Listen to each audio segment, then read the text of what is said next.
Welcome. In this video, I'll show you how to download Among Us on laptop or PC. Alright, so first up, as you can see here, I have Epic Games and Steam opened. So I'm just going to show you first on Steam.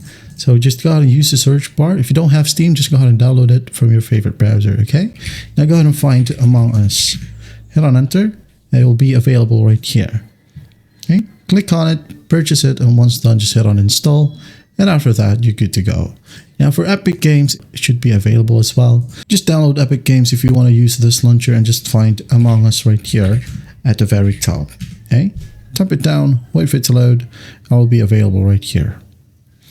It is much cheaper. Okay, and once that's done, another option would be the Microsoft Store. You can go ahead and use the search bar and find Microsoft Store if you don't want to download the Epic Games nor Steam. Okay, find Among Us right here, hit on enter, and it should be right here. Just click on it. It is also available via Game Pass if you have Game Pass, and just click on that right here. And that is it. Those are the ways to download Among Us on PC or on laptop.